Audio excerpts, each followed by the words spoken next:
ನನ್ನಷ್ಟಕ್ಕೆ ನನಗೆ ನಾಚಿಕೆ ಬಂದುಬಿಟ್ಟಿದೆ. 2 ತಿಂಗಳಿಂದನೂ ವೀಡಿಯೋಸ್ ಅಪ್ಲೋಡ್ ಮಾಡ್ತಾ ಇದ್ದೀನಿ. ನನ್ನಂಥ ಸೋಮಾರಿನೇ ಯಾರಿಲ್ಲ. ಲಕ್ಷಗಟ್ಟಲೆ ವ್ಯೂಸ್ ಬರುತ್ತೆ, ಕೈ ತುಂಬ ಯೂಟ್ಯೂಬಿಂದ ದುಡ್ಡು ಬರ್ತಿದೆ, ಪ್ರಮೋಷನ್ಸ್ ಮಾಡ್ತಾ ಇದ್ದೀನಿ, ದುಡ್ಡು ಹಾಗೆ ಹರಿದು ಬರ್ತಾ ಇದೆ ಅಂದಿದ್ರೆ ದಿನಾಲು ವೀಡಿಯೋಸ್ ಅಪ್ಲೋಡ್ ಮಾಡ್ತಿದ್ದೆ. ಸುಡುಗಾಡು ನೋಡೋರು ದಿಕ್ಕಿಲ್ಲ ನನ್ನ ವೀಡಿಯೋಸ್. ಸಬ್ಸ್ಕ್ರೈಬ್ ಮಾಡ್ಕೊಂಡವ್ರು ವಿಡಿಯೋ ನೋಡ್ತಿಲ್ಲ, ವಿಡಿಯೋ ನೋಡೋರು ಸಬ್ಸ್ಕ್ರೈಬ್ ಮಾಡ್ತಿಲ್ಲ. ನನ್ನ ಖುಷಿಗೆ ನಾನು ವಿಡಿಯೋ ಮಾಡಿಕೊಂಡು ಖುಷಿಯಾಗಿರೋಣ ಅಂತಂದರೆ ಇನ್ಕಮ್ ಇರಲಾರ್ದೆ ಎಲ್ಲಿಂದ ಖುಷಿ ಬರ್ಬೇಕು ಜೀವನದಾಗ? ಸಪೋರ್ಟ್ ಮಾಡೋರು ಸಬ್ಸ್ಕ್ರೈಬ್ ಮಾಡಿಕೊಂಡು ಹಾಕೋ ವೀಡಿಯೋಸ್ಗಳನ್ನೆಲ್ಲ ನೋಡಿಕೊಂಡು ಇನ್ಸ್ಟಾದಲ್ಲೆಲ್ಲ ಫಾಲೋ ಮಾಡೋದನ್ನು ಕಲೀರಿ. ಸರಿ, ಇವತ್ತಿನ ವಿಡಿಯೋ ಬಂದು ಚೆನ್ನೈ ಸಿರೀಸ ಕೊನೆಯ ವಿಡಿಯೋ. 2.5 ದಿನದ ಟ್ರಿಪ್ ನಮ್ಮದು. ಮೊದಲನೇ ದಿನ Paris market, Chennai Marina beach ಎಲ್ಲ ನೋಡಿಕೊಂಡು, ಕಾಂಚೀಪುರಮಲ್ಲಿ ಕಾಮಾಕ್ಷಿ ದರ್ಶನ ಮಾಡಿಕೊಂಡು, ಕಾಂಚೀಪುರಂ ಸೀರೆನೆಲ್ಲ ತಗೊಂಡು, ರಾತ್ರಿಯಿಂದ ಬೆಳಿಗ್ಗೆ ಸನ್ರೈಸ್ ನೋಡೋಣ ಅನ್ನೋ ಹೊತ್ತಿಗೆಲ್ಲ ಮಳೆ ಆಗೋದು. ಕಾಂಚೀಪುರಂನಲ್ಲಿ ಕಾಂಚಿ ಬಟ್ಟೆ ಸೀರೆ ನೋಡ್ತಿದ್ವಿ. ನಿನ್ನೆ ನೋಡಿದ್ದು ಮರೀನಾ ಬೀಚಿನ ಆ ಸೈಡ್, ಆದರೆ ಇದು ಮರೀನಾ ಬೀಚ್ ಇಷ್ಟುದ್ದ ಚಾಚ್ಕೊಂಡಿದೆ. ಸಮೀಪ 13 ಕಿಲೋಮೀಟರ್ ಐತಿ. ಮುಂಜಾನೆ ಎದ್ದು ತಯಾರಾಗೋದಂದ್ರೆ ಏನು, ಜಳಕ ಮಾಡೋದೈತಿ, ಹೊಟ್ಟಿ ಪೂಜೆ ಮಾಡ್ಕೊಳೋದೈತಿ. ಹೊಟ್ಟಿ ಪೂಜೆ ಅಂತಂದ್ರೆ ಕೈಕಾಲು ಆಡ್ತಾವು, ತಲೆ ಓಡ್ತೈತಿ. ಇಡ್ಲಿ ವಡಾ ದೋಸೆ ಜೊತೆ ಇಡಿಯಪ್ಪಂ ಟೇಸ್ಟ್ ಮಾಡಿದ್ವಿ. ಇಡಿಯಪ್ಪಂ ಅಂದರೆ ಶಾವಿಗೆ ಮೇಲೆ ಸಾಂಬಾರು ಹಾಕ್ಕೊಡ್ತಾರೆ. ಸಾಂಬಾರು ಅಂದ್ರೇನು, ನಮ್ಮ ಕಡೆ ಸಂಡ್ಗಿ ಸಾರು ಮಾಡ್ತೀವಲ್ಲ ಆ ಥರ ಟೇಸ್ಟ್ ಇತ್ತು. ಒಟ್ನಲ್ಲಿ ಚೆನ್ನಾಗಿತ್ತು.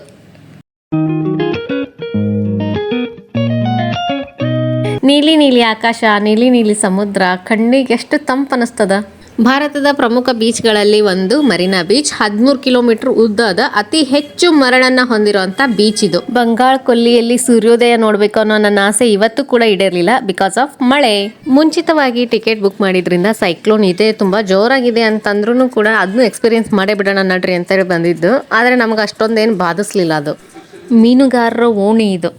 ಮೀನು ಹಿಡಿಯೋ ಬೋಟ್ಗಳನ್ನೆಲ್ಲ ನಿಂದ್ರಿಸ್ಯಾರ. ದೂರ್ಲಿದ್ದ ನೋಡಕ್ಕೆ ಭಾಳ ಚಂದ ಕಾಣಿಸ್ತವ. ಕಾಗೆಗಳು ಅಷ್ಟೇ ಇದ್ದಾವೆ. ತಂದಿರೋಂಥ ಮೀನುಗಳನ್ನ ರೋಡ್ ಬದಿ ಮಾರಾಕತ್ತಾರ. ಬೆಳಗ್ಗೆ ಆ ದೃಶ್ಯಗಳು ಕಣ್ಣಿಗೆ ಒಂಥರ ಚಂದ ಅನ್ಸುತ್ತೆ. ಯಾಕಂದರೆ ನಮ್ಮ ಕಡೆ ನಾವು ಆ ಸೀನ್ಗಳನ್ನ ನೋಡೋಂಗಿಲ್ಲಲ್ಲ, ಸಮುದ್ರ ಇದ್ದಲ್ಲೇ ನೋಡಬೇಕು. ಅದು ಸಮುದ್ರ ತಟದಲ್ಲೇ ಇರೋದ್ರಿಂದ ನೋಡೋದಕ್ಕೆ ಒಂಥರ ಖುಷಿ ಅನಿಸುತ್ತೆ.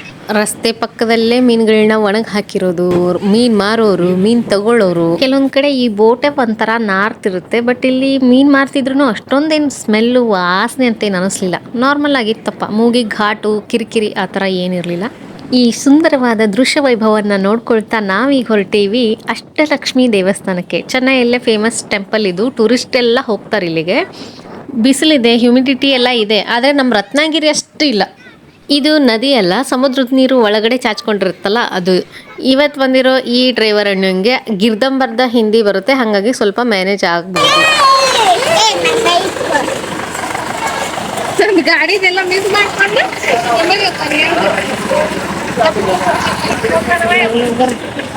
ಗುಲಾಬಿ ಬಣ್ಣದೊಳಗೆ ಇದ್ವು. ಕಮಲ್ ಹೂವು ಎಷ್ಟು ಚಂದ ಇದಾವೆ, ಕಲರ್ಫುಲ್ ಹೂಗಳು. ಸಂತಾನ ಲಕ್ಷ್ಮಿ, ವಿಜಯಲಕ್ಷ್ಮಿ, ಗಜಲಕ್ಷ್ಮಿ, ಧಾನ್ಯಲಕ್ಷ್ಮಿ, ಧನಲಕ್ಷ್ಮಿ, ಅಷ್ಟಲಕ್ಷ್ಮಿಯರು ಇಲ್ಲೇ ಇದ್ದಾರೆ. ದೇವಸ್ಥಾನದ ಆವರಣದಲ್ಲಿ ಸಣ್ಣ ಪುಟ್ಟ ಬೇರೆ ಬೇರೆ ದೇವರುಗಳ ಗುಡಿಗಳೂ ಕೂಡ ಇದ್ದಾವೆ. ಆದರೆ ಈ ಅಷ್ಟಲಕ್ಷ್ಮಿ ದೇವಸ್ಥಾನ ಏನಿದೆ ಅಲ್ಲ, ಇದು ಬೇರೆ ಬೇರೆ ಮಹಲುಗಳು, ಅಂತಸ್ತಿನಲ್ಲಿ ಬೇರೆ ಬೇರೆ ಅಷ್ಟಲಕ್ಷ್ಮಿಯರು ಕೂತಾರ. ಅಷ್ಟಲಕ್ಷ್ಮಿಯರು ಬೇರೆ ಬೇರೆ ಅಂತಸ್ತು ಮಹಲಿನಲ್ಲಿ ಪ್ರತಿಷ್ಠಾಪನೆ ಮಾಡಲ್ಪಟ್ಟಿದೆ. ತುಂಬ ಚೆನ್ನಾಗಿದೆ ದೇವಸ್ಥಾನ. ದೊಡ್ಡದಾಗಿರುವಂಥ ದೇವರ ಕಾಣಿಕೆ ಹುಂಡಿಗೆ ಒಂದು ಸಣ್ಣ ದೇವಸ್ಥಾನವನ್ನು ಕಟ್ಟಿದ್ದಾರೆ. ವಿಡಿಯೋಗ್ರಫಿ ಅಲೋ ಇರಲಿಲ್ಲ, ಆದರೂ ಅಲ್ಲಲ್ಲೇ ಒಂದು ಕ್ಲಿಪ್ ತೊಗೊಂಡು ಬಂದೀನಿ ನಾನು. ಈ ಎಲ್ಲ ದೇವಸ್ಥಾನಗಳಲ್ಲೂ ಶ್ರೀ ವೈಷ್ಣವರೇ ಅರ್ಚಕರು.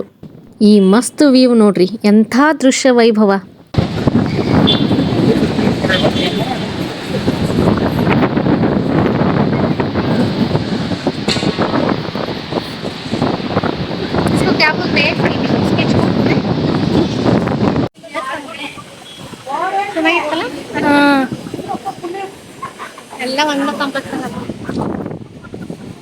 ಆಂಬ್ರ ಅಂತಿದ್ರು ಮೊನ್ನೆ ಮಾರ್ಕೆಟ್ನಾಗ. ಆಂಬ್ರ ಅಂದ್ರೆ ಏನಂತ ಗೊತ್ತೇ ಆಗಲಿಲ್ಲ ನನಗೆ. ಚಿಕ್ಕ ಪುಟ್ಟ ಮಕ್ಕಳಿದ್ರೆ ಚಿಲ್ಡ್ರನ್ಸ್ ಪಾರ್ಕ್ ಬೆಸ್ಟ್, ಯಾಕಂದರೆ ಇಲ್ಲಿ ಆಟ ಆಡ್ಲಿಕ್ಕಾಯ್ತು, ಎನಿಮಲ್ಸು ಕೂಡ ನೋಡೋದಕ್ಕೆ ಸಿಗ್ತಾವೆ. ಸಿಕ್ಕಾಪಟ್ಟೆ ರಶ್ ಐತಿ. ಚುಕ್ಕೆ, ಜಿಂಕೆ, ಹುಲಿ, ಸಿಂಹ, ಚಿರತೆ, ಆನೆ, ಜಿರಾಫೆ ಈ ಥರ ದೊಡ್ಡ ಏನು ಇಟ್ಟಿಲ್ಲ. ಸಣ್ಣ ಪುಟ್ಟ ಎನಿಮಲ್ಸ್ ಅದಾವೆ. ಇಷ್ಟು ದೊಡ್ಡ ಪಾರ್ಕ್ ಐತಿ, ಆದರೂ ಎಲ್ಲ ಕಡೆ ರಶ್. ಯಾರೆಲ್ಲ ಈ ವಿಡಿಯೋ ನೋಡಾಕತ್ತೀರಿ, ನೀವು ಸಣ್ಣರಿದ್ದಾಗ ಯಾವೆಲ್ಲ ಝೂ ಹೋಗಿದ್ರಿ, ಅದರ ನೆನಪುಗಳನ್ನು ಕಮೆಂಟ್ ಮಾಡೋದ್ರ ಮೂಲಕ ಹಂಚ್ಕೊಳ್ರಿ. ಇದು ನೋಡ್ರಿ ಎಷ್ಟು ದೊಡ್ಡ ಪಕ್ಷಿ.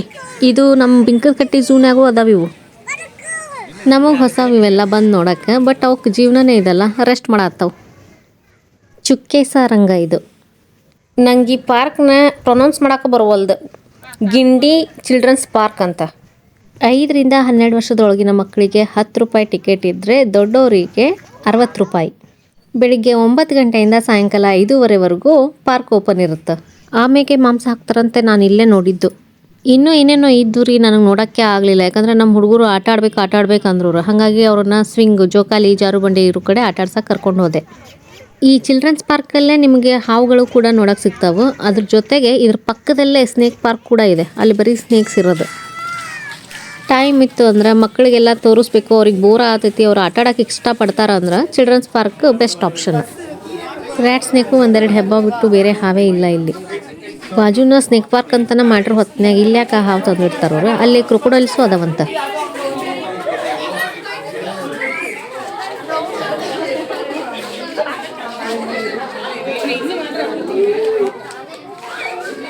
लक्ष्मी अंबाळी टेम्पल ಹೆಂಗಿತ್ತ? खूप छान, खूप छान. सगळे देवीचे दर्शन झाले. बीचला थोडंसं जोडूनच होतं. बीच मध्ये रस्ता आणि लगेच अष्टलक्ष्मी टेम्पल. आम्ही आधी एंटर केलं. लक्ष्मीनारायणची मूर्ती होती, म्हणजे प्रमुख दर्शन त्यांचं झालं. त्यानंतर आम्हाला वाटलं की इथे कुठे असं आजूबाजूला असेल. पूर्ण असं वर चढून असं सगळे देवी पूर्ण प्रदक्षिणा घातलेला. ಇಲ್ಲಿ ನೋಡಿ ಎಲಿಫೆಂಟ್. ಕಿವಿ ಹೋದೆ. ಮೆಟಲ್ ವೇಸ್ಟಿಂದ ಮಾಡಿರೋದು ಇದು ಎಲಿಫೆಂಟ್. ಅಲ್ಲಲ್ಲೇ ಸ್ವಲ್ಪ ರಸ್ಟ್ ಹಿಡ್ದೈತಿ. ಚೈನಾ, ಸೈಕಲ್ ಚೈನಾ ಎಲ್ಲ ನೋಡಿದೆ. ಪಿಕಾಕ್ ಅಷ್ಟು ದೊಡ್ಡದು ಇಲ್ಲ ಅದರದ್ದು. ಇವು ಪುಕ್ಕ.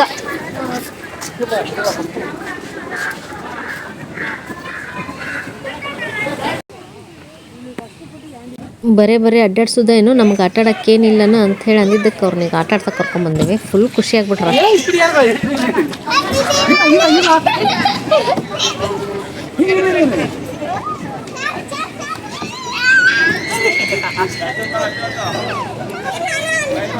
ಅಜ್ಜ, ಅಜ್ಜಿ, ಮಾವ, ಅತ್ತೆ, ಅಪ್ಪ, ಅಮ್ಮ, ಚಿಕ್ಕಮ್ಮ, ಚಿಕ್ಕಪ್ಪ ಹಿಂಗೆ ಭಾಳ ಜನ ಮಕ್ಕಳನ್ನ ಕರ್ಕೊಂಡು ಬಂದು ಆಟ ಆಡ್ಸಕತ್ತಿದ್ರು.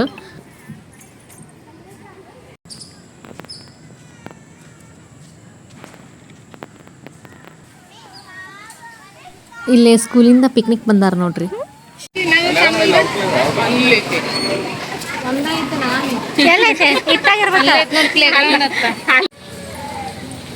ಈಗ ನಾವು ಚಿಲ್ಡ್ರನ್ಸ್ ಪಾರ್ಕಿಂದ ಸ್ನೇಕ್ ಪಾರ್ಕ್ ಕಡೆ ಹೊಂಟೀವಿ. ಇದು ಪಾರ್ಕಿಂಗ್, ಇದು ಕೆಫೆ, ಇದು ಚಿಲ್ಡ್ರನ್ಸ್ ಪಾರ್ಕ್. ಎರಡೂ ಆಜು ಬಾಜುನ ಅದಾವ.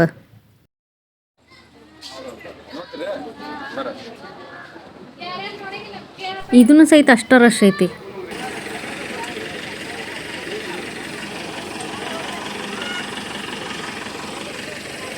ಹಾವುಗಳು, ಹಲ್ಲಿಯ ಪ್ರಭೇದಗಳು ಮತ್ತು ಮೊಸಳೆಗಳನ್ನು ಈ ಪಾರ್ಕ್ ಒಳಗೆ ಇಟ್ಟಾರ. ಸ್ನೇಕ್ ಪಾರ್ಕ್ನೊಳಗೆ ಟಿಕೆಟ್ನ ಬೆಲೆ ಬಂದು ಸಣ್ಣ ಮಕ್ಕಳಿಗೆ 10 ರೂಪಾಯಿ ಆದ್ರೆ ದೊಡ್ಡವರಿಗೆ 30ರಿಂದ 60 ರೂಪಾಯಿ ಐತಿ.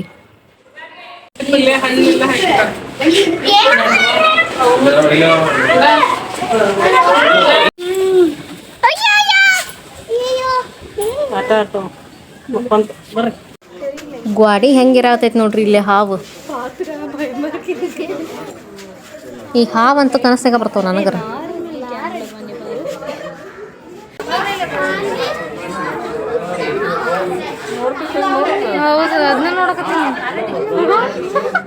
ಇಲ್ಲಿ ನಿಮಗೆ ಎಷ್ಟು ಹಾವು ಕಾಣಕತ್ತಾವ? ಯಾರು ಹೇಳ್ತೀರಿ? ಕಮೆಂಟ್ ಮಾಡ್ರಿ.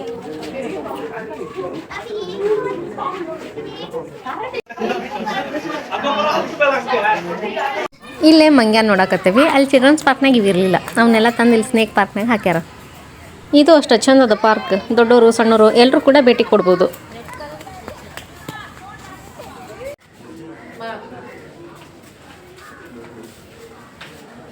ನಾವೀಗ ಬಂದೇವಿ ಚೆನ್ನೈನ ಫೇಮಸ್ ನ್ಯಾಷನಲ್ ಆರ್ಟ್ ಗ್ಯಾಲರಿಗೆ. ಒಟ್ಟು 8 ಬಿಲ್ಡಿಂಗ್ ಅದಾವ. ಇದು ಅಷ್ಟೇ, ಬೆಳಿಗ್ಗೆ 9:30ರಿಂದ ಸಾಯಂಕಾಲ 5 ಗಂಟೆವರೆಗೂ ಓಪನ್ ಇರ್ತೈತಿ. ಒಬ್ಬರಿಗೆ ಟಿಕೆಟ್ ಬಂದು 50 ರೂಪಾಯಿ. ಇಲ್ಲಿ ಫಾರಿನರ್ಸ್ಗೂ ಬೇರೆ ಪ್ರೈಸ್ ಐತಿ. ಸ್ಕೂಲ್ ಮಕ್ಕಳಿಗೆ 20 ರೂಪಾಯಿ ಆದ್ರೆ ಸಣ್ಣ ಮಕ್ಕಳಿಗೆ 25 ರೂಪಾಯಿ. ಸ್ಕೂಲ್ ಕಡೆಯಿಂದ ವಿಸಿಟ್ ಟ್ರಿಪ್ ಅಂತ ಹೋದ್ರೆ ಮಾತ್ರ 20 ರೂಪಾಯಿ. ಪೇರೆಂಟ್ಸ್ ಕರ್ಕೊಂಡು ಹೋದ್ರೆ 25 ರೂಪಾಯಿ. ಇದು ಸಿನಿಮ್ಯಾಟಿಕ್ ಲೈಬ್ರರಿ ಅಂತಾನೆ ಫೇಮಸ್. ಈ ಬಿಲ್ಡಿಂಗ್ ನೋಡತ್ತೀವಲ್ಲ, ಇದು 1906 ಒಳಗೆ ಬಿಲ್ಟ್ ಆಗೈತಿ. ತಮಿಳ್ನಾಡು, ಕೇರಳ, ರಾಜಸ್ಥಾನ್ ಹಿಂಗೆ ಬೇರೆ ಬೇರೆ ಪ್ರಾಂತ್ಯದ ನಾವಿಲ್ಲಿ ಕಲಾಚಿತ್ರಗಳನ್ನು ನೋಡ್ಬೋದು.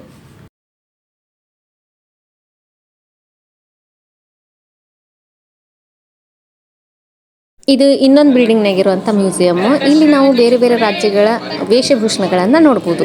ಈ ಎಲ್ಲ ಬಿಲ್ಡಿಂಗ್ ನೋಡೋಕ್ಕೂ ಏನಿಲ್ಲ ಅಂದ್ರೂ ಒಂದು ಅರ್ಧ ದಿನನಾದ್ರೂ ಬೇಕು. ನಾವೀಗ ಊಟ ಮಾಡಿಕೊಂಡು ಟ್ರೈನ ಕ್ಯಾಚ್ ಮಾಡಬೇಕು. ಶಾರ್ಟ್ ಟೈಮ್ ಇರೋದ್ರಿಂದ 1-2-3 ಬಿಲ್ಡಿಂಗ್ ಅಷ್ಟೇ ನೋಡಿದ್ವಿ ನಾವು.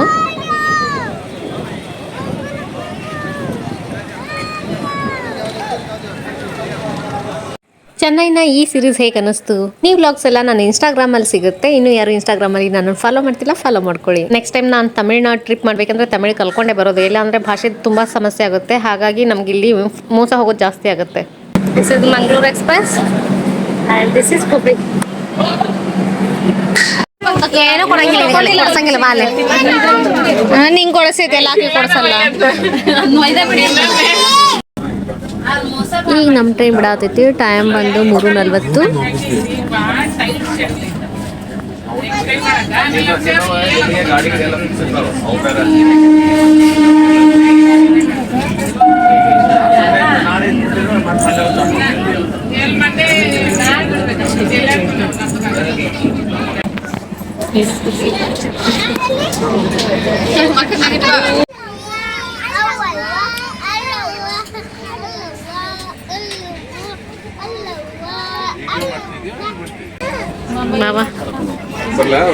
ನಮ್ಮ ಅಣ್ಣ ಇಳ್ಕೊಳ್ಳೋ ಸ್ಟಾಪ್ ಬಂತು. 1-2 ನಿಮಿಷ ಅಷ್ಟೇ ನಿಲ್ಲುತ್ತಿಲ್ಲ ಟ್ರೈನ್.